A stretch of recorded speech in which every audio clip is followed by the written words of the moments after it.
The slave ship Dread Sovereign drifted silently through the icy expanse of a distant galaxy, its massive hull scarred with rust and decay. Flickering blue light from its thruster engines cast eerie glows across the darkened corridors within. The sharp clang of metal echoed as a human prisoner was dragged onto the auction block, his wrists bound tight by glowing energy restraints that shimmered faintly in the dim light. A crowd of alien beings, snake-faced slavers with bulging golden eyes, battle-scarred mercenaries, and warlords draped in vibrant feathered armor watched him with a mix of disdain and mild curiosity. To them, humans were a lesser species, frail and insignificant, worth little more than a cheap trinket discarded after a single use. Auction lot number 93, rasped the auctioneer, a gaunt creature with a long, sinewy neck and a microphone bolted to its throat, its voice crackling through an ancient speaker system.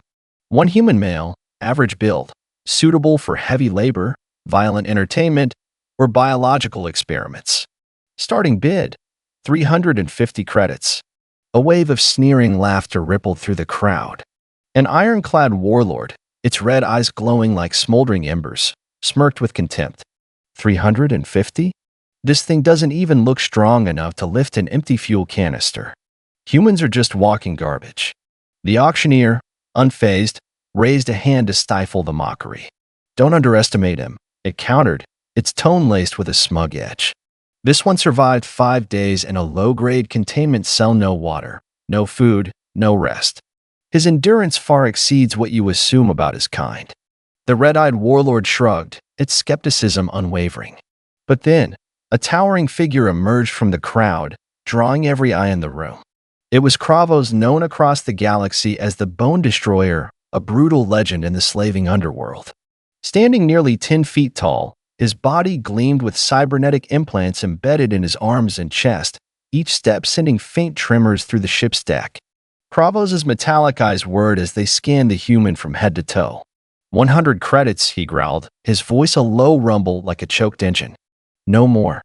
The auctioneer blinked, visibly displeased with the insultingly low bid. 100 credits could barely buy the weakest creature in the slave markets, but no one dared challenge Kravos. He was a force even the fiercest mercenaries bowed to. Sold, the auctioneer declared, its voice faltering slightly as it glanced toward the hulking warlord. The prisoner, a man with short black hair and cold, unyielding gray eyes, was shoved toward Kravos by the guards. His name was Elias Thorne, but no one here knew that, and no one cared. To them, he was just another piece added to the Bone Destroyer's collection. In the damp, dimly lit cell block, Elias sat motionless on the frigid metal floor, his hands still shackled by the energy restraints.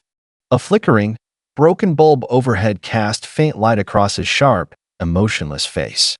Around him, other prisoners, multi-legged creatures with slimy hides, bizarre hybrids with metallic scales, watched him from behind their bars, murmuring in strange tongues, their voices a mix of curiosity and suspicion.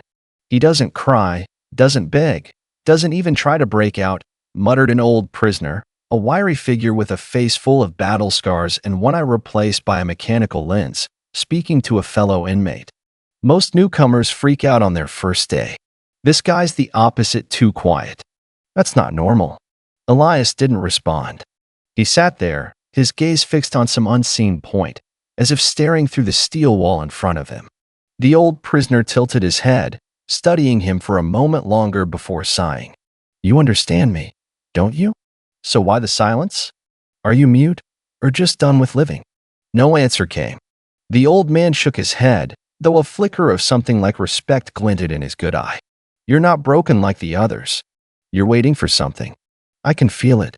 Suddenly, a loud clang rang out as the cell block door slammed open. A guard stomped in, a pig-like creature with thick, wart-covered skin, clutching an electromagnetic baton that buzzed faintly.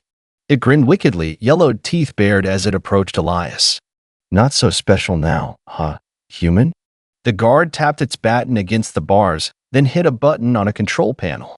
A jolt of electricity surged through Elias's restraints, making his muscles twitch violently. But not a sound escaped his lips, no scream, no groan, not even a flinch. The guard scowled, clearly irritated by the defiance. Can't even scream, can you? Typical useless soft skin. It leaned closer, intent on taunting further, but when Elias's gray eyes met its own, the guard instinctively stepped back. Something in that stare, cold, deep, and menacing, sent a shiver down its spine. "Keep your head down, filth," it snarled, though its voice wavered, before hurrying off. The old prisoner watched the exchange, then turned back to Elias with a probing look. "I've seen killers before. You've got that kind of eyes, a hunter's eyes. But you're not acting like a typical murderer. Are you already dead inside? Or are you waiting for something truly terrifying to unleash?" Elias closed his eyes, his breathing steady as a machine's rhythm. That moment, as the old man suspected, was drawing near. On the main bridge of the Dread Sovereign, Kravos' second-in-command, a shaggy, six-fingered creature named Zether, idly scrolled through data on a confiscated tablet, clearing out useless prisoner files to free up memory. When Elias's record popped up, Zether moved to delete it without a glance, but a single word on the screen stopped him cold. He frowned, opened the full file, and his breathing quickened as he skimmed the details. "Kravos." Zether burst into the command chamber, nearly dropping the tablet in his panic. He gasped for air, his voice trembling with dread. "We need to kill prisoner 93 right now." Kravos, lounging on a metal throne engraved with skeletal motifs, was gnawing on a bloody slab of raw meat. He glared at Zether, annoyed. "You're interrupting me over a human?" he rumbled, his deep voice shaking the air. "You don't get it." Zether thrust the tablet forward, hands shaking. His call sign: "It's Dusk." The room fell into a chilling silence. Kravos stopped chewing, his cybernetic eyes locking onto the word on the screen: Dusk. It was a name whispered in the underworld of warlords and slavers, often dismissed as an exaggerated myth. Dusk was said to be a relentless human warrior, a shadow that descended like twilight, bringing death to those who crossed humanity's path. A figure feared in the shadowy corners of space stations, a name even the most ruthless dared not speak too loudly. "You're sure?" Kravos growled, his mechanical hand gripping the armrest so hard it creaked. "The records match perfectly," Zether replied, his voice quaking. He was with humanity's Andromeda Special Operations Unit. Single-handedly took out 5 Zorkan Alliance fleets in the Valter system battle. He was supposed to have died in the final nuclear blast, but obviously he didn't. Kravos shot to his feet, his massive frame towering over Zether like a mountain. "Find everything you can on him. Give me every detail. And not a word of this to anyone. If the crew learns we're holding Dusk, panic will spread like a plague." Zether nodded frantically, but deep inside, Kravos felt unease creeping in. He'd faced countless enemies, armored warriors, monstrous mutants, and never known fear. But Dusk wasn't just an enemy. He was a symbol, a living nightmare even a monster like Kravos couldn't ignore. The next night, mercenaries and guards gathered around a makeshift pit in the ship's cargo hold, the air thick with the stench of machine oil and alien sweat. They were eager to see what this new human could do, a rare break from the monotony of ship life. Kravos stood on an observation platform, arms crossed, his piercing gaze fixed downward. "Put him in," he ordered, his tone flat. Elias was shoved into the pit, the energy restraints on his wrists deactivated.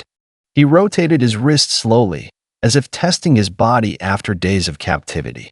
The crowd roared with laughter, betting on how long he'd last: 10 seconds, 15, maybe 20 if he got lucky. His opponent was a 4-armed behemoth with steel-thick skin, twice his height, its bloodshot eyes blazing with rage.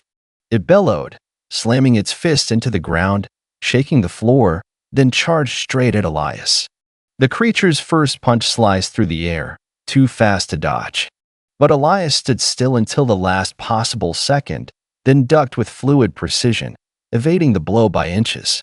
Before the crowd could react, he drove a powerful kick into the monster's knee joint. A sickening crack rang out, like a hammer splitting stone. The beast staggered, howling in pain, and the crowd's jeers fell silent, their smirks vanishing. Elias didn't pause. He spun around, leapt behind the creature, locked an arm around its throat, and slammed his elbow into the base of its skull. Another sharp crack, and the hulking monster collapsed like a felled tree, its red eyes dimming to nothing. The pit drowned in deathly silence. Elias looked up at Kravos, his gray eyes devoid of emotion. "You should have killed me from the start," he said, his voice steady as a prophecy. Then he walked back toward the cell entrance, leaving the stunned crowd and scrambling guards in his wake. That night, an explosion rocked the Dread Sovereign. Smoke and dust flooded the corridors, alarms blaring like the screams of a wounded beast. Prisoners' weaklings, once beaten into submission and warriors long caged, suddenly rioted. They tore through their restraints, attacking guards with the fury of the desperate. Amid the chaos, no one noticed Elias slip into the shadows. He'd been ready for this. The jagged metal shard he'd sharpened in his cell was now a makeshift knife, and it swiftly found the throat of the first guard he encountered. Thick green blood sprayed across the deck. Elias snatched the fallen guard's plasma rifle and moved like a phantom through the narrow passages. The ship's security systems fought back, automated turrets swiveled toward him. Gas vents hissed with paralyzing toxins. But nothing could stop Elias. He'd spent his life studying enemy infrastructure, memorizing every flaw, every hidden control. Within 10 minutes, he'd disabled half the ship's defenses, cameras, emergency bulkheads, everything. One by one, guards fell to him, a throat slit in the armory, a 5-man squad ambushed in a tight hallway, dead before they could scream. Panicked shouts filled the comms. Prisoners loose on Deck 7. Security doors are down. The human, he's gone. No one dared say it aloud, but they knew. Elias wasn't escaping. He was hunting. Kravos stood in the command center, his face darkening with each report. "Seal the armory," he roared. "Release the war beasts. I want his head on my desk in an hour." His subordinates exchanged nervous glances, hands trembling. "Sir," one stammered, "he's taken the central control room. We can't lock down the ship anymore." Kravos slammed a fist onto the console, his cybernetic claws tearing through metal. He'd underestimated this human they all had. For the first time in decades, a sensation he'd nearly forgotten stirred in his chest: fear. A sharp crackle burst from the intercom, followed by Elias's voice, cold and cutting as a blade. "This ship is no longer yours. Run while you can." The message looped, sending a chill through every surviving guard. Some bolted, shoving each other to reach escape pods. Others, too proud or too terrified to admit defeat, huddled in corridors, clutching weapons with shaking hands. Elias watched them through the security feeds he'd commandeered. He counted their numbers, noted their positions, analyzed weaknesses in their defenses. This was no longer an escape, it was total extermination. The main hall of the Dread Sovereign, once a stage for Kravos's public executions, was now a slaughterhouse of blood and bodies. His mercenaries and loyal officers lay dead, throats slashed or shot down in under 20 minutes. Kravos stood at the center, gripping a massive plasma axe, its purple glow illuminating his scarred face. The metal doors burst open, and Elias stepped in, plasma rifle slung over his shoulder, his gray eyes locked on Kravos. No fear, no hesitation, just the quiet certainty of a man who'd already decided the outcome. Kravos roared, charging with terrifying speed for his size. The plasma axe swung down, the air sizzling as it cut through, powerful enough to cleave a war machine in two. Elias sidestepped, the blade missing him by centimeters. Before Kravos could recover, Elias fired 3 precise shots to the knee, shoulder, and hip. The warlord stumbled, bellowing in pain and fury, his movement slowing. Elias closed in, swift as a shadow. He seized Kravos's wrist, twisting hard until the axe clattered to the floor. With a single, decisive thrust, he drove his makeshift knife into Kravos's gut, burying it to the hilt. The warlord's eyes widened, his breaths ragged. Elias leaned close, whispering into his ear, "Slavery ends today." Then he twisted the blade, ending the Bone Destroyer's life. The battle spread across the ship, but the outcome was inevitable. Freed prisoners, once broken and beaten, now wielded weapons with a rage no slaver could have foreseen. Cells were ripped open, corridors turned into war zones. The hunters became the hunted, some begged for mercy, receiving none. Others offered riches and ships, met only with icy stares from those they tormented. Elias led the charge through the enemy's final strongholds. His presence alone struck terror into the remaining guards. The fight was over in less than 2 hours, not a single slaver left standing. On the bridge, silence reigned. The liberated prisoners gathered around Elias, their eyes filled with gratitude and awe. He stood at the controls, scanning the Dread Sovereign's systems. The ship had weapons, fuel, and full functionality enough to take them anywhere in the galaxy. A silver-skinned alien woman stepped forward, her voice trembling. "What now?" Elias gazed out at the vast expanse through the viewport, his breathing steady. He turned to them, his voice firm as a vow. "We go home." Word of Kravos's fall spread across the galaxy like wildfire. A lone human had destroyed the Bone Destroyer and his entire slaving empire, not just escaping but reducing their ship to a husk. Dusk was no longer a legend, it was a warning that shook criminal space stations and the dark alleys where slavers bartered. The tale grew with each retelling. He took their ship, killed every last one. 100 guards dropped in a single night. All by himself, a human. At first, many scoffed, calling it a fairy tale to scare kids. But then slaver ships started vanishing. Transports carrying human captives never reached their ports. Search teams sent after them never returned. An Outer Rim warlord, boasting an army of thousands, mocked the rumors. "Humans are weak as insects," he laughed in his fortress's grand hall. 3 days later, his stronghold burned, hundreds of his men dangling lifeless from the walls, no sign of the attacker. No one could prove it was Elias, but no one dared ask. Elias didn't claim the Dread Sovereign for himself. After delivering the prisoners to safety, he left the ship to them, a symbol of the freedom they'd won. Standing alone on the bridge, he stared at the twinkling stars in the endless dark. With this vessel, he could have become a warlord, a king of the cosmos. But power and glory meant nothing to him. He'd done what he came for, freed the captives, eradicated the oppressors. Without a word, Elias set the ship's course and stepped away from the console. He faded into the galaxy's shadows, never looking back. Somewhere out there, another slaver was plotting to capture a human. Elias would be there to remind them it was their final mistake.